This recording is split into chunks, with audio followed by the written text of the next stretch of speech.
Good morning, everyone. It is Friday, November 18th. It is options expiration Friday, monthly expirations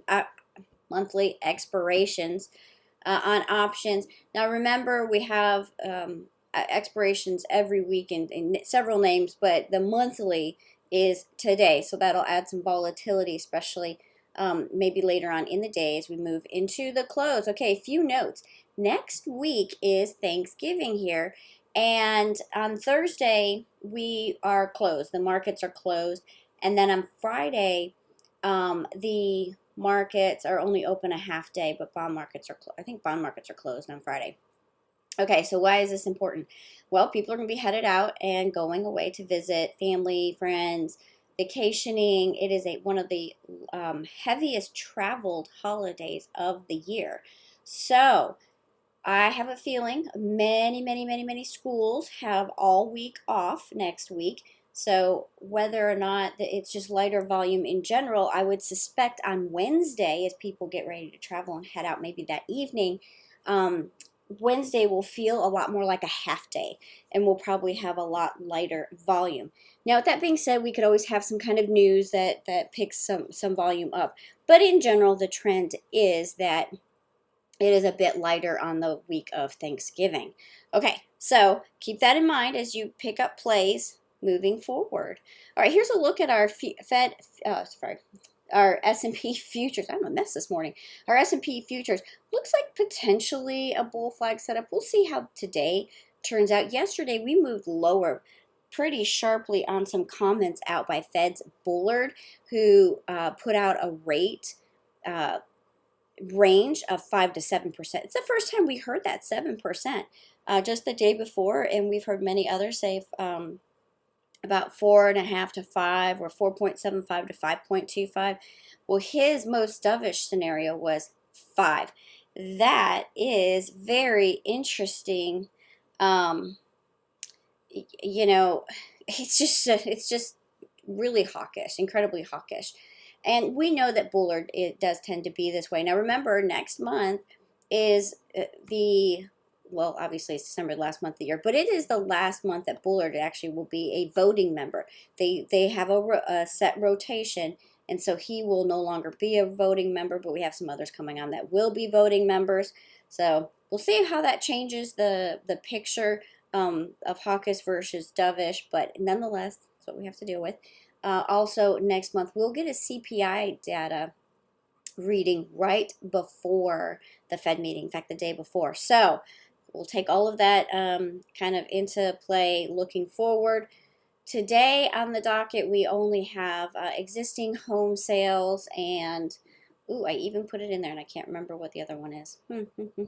Existing home sales and leading indicators, that's it. So those existing home sales in particular, if they show more of a softening, that will be a look that maybe the Fed can take a little bit of a break. Okay, but this is what we look like.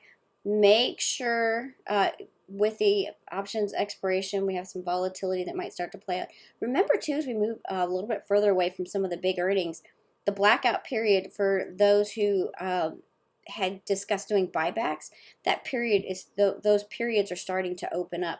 And so as we move into the end of the year, we may see some of that institutional and corporate buyback. Okay, so here we go. We'll see how we move into the rest of the day on that. Let's take a quick look at Bitcoin. Really quite not a lot of movement here. There is such a fallout from the FTX, and as we learn more, wow, what a mess. A lot of mudslinging.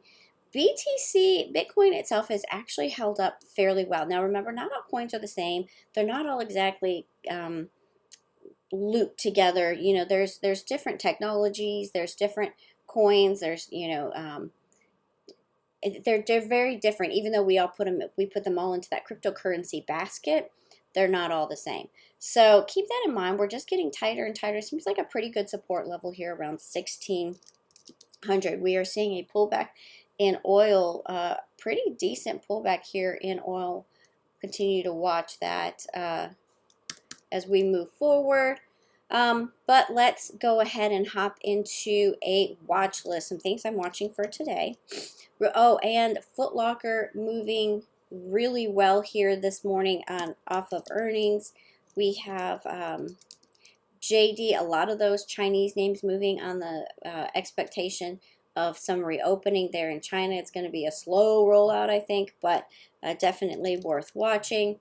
And Gap stores, GPS, all of those reported and are doing really well. So retail in general. But why do I like Walmart here? We've talked about this before. Earnings winner pushed up. If you were to draw this out, looks like a potential bull flag setup. Came back right just into the body of Wednesday's candle there yesterday. Nice little fight back. I'm going to watch that. Really like it over. So I originally like it over 150, but I'm going to try and sneak in here at 148.75 to play the breakout at 140. I would stop at 146.70, and I would take the Walmart 150 call there in December. Nvidia, well, they had earnings, mixed reaction, but what I like about this is the potential reversal here. Now, chips in general have done pretty poorly as of late, but they're set up for some nice reversals, and Nvidia in particular looks a lot like a larger bull flag setup. We bounced the 8, but I want to see this actually play through and at least get into the body of yesterday's candle, but I'm going to play it off of an ORB as long as we are above yesterday's low. Okay, and I would close it if we went below that 8 EMA. I like the Nvidia 160, again, entering on an ORB, and my targets are 232, 63, and 235. Nope, that is the wrong one. That is not in the, I did not put my targets in there correctly. I'm sorry, I guess I didn't save them when I put them in. Darn it. All right, so my first target would be above yesterday's high. There's a small gap in here, and then coming up into this previous candle, and I would target 160, no, we'll say 170 there on Nvidia. Sorry about that little mix-up. MCD, McDonald's, beautiful earnings winner, already strong. McDonald's and some of these fast food places do well in an inflationary environment, and as we start to have problems with the economy slowing down, places like McDonald's actually do fairly well. So they have this big move up, came down, right? So it looks like a really big bear flag or bull flag setup, and we are holding the 8. We have the 3 coming back up over the 8 as of yesterday, and we'll see if that continues on here today. So I like the McDonald's 270 call. Watch the 275, 280 calls, but the 270 is where I'm starting at. I like to enter around 274.35. I'm going to stop at 272, and I'm looking for a target of 281.67, and then a breakout up here. Looking for a long play there. Okay, some other names that are moving well this morning. Apple is moving well. We have, let me pull up my little list over here. Like I said, GPS. Mara, interestingly enough, is moving very nicely here this morning. Crowds on the move this morning.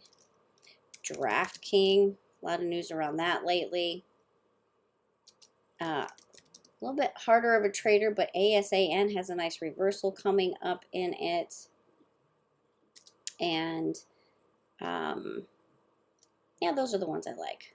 Of the ones that are moving, these are the ones I really like. So watch for some of those reversal plays. You can watch for reversals and things that got hit pretty hard. Right, so here's another one that came down to the 20, bounced up. So nice little reversal play potential in there. But again, just be careful how much you want to hold, and with next week being lighter, just kind of take that into account as well. All right, that is it for me here this morning. I hope you have a fantastic day. If you have any questions, reach out. HeatherC, GivingTreeTrading.com.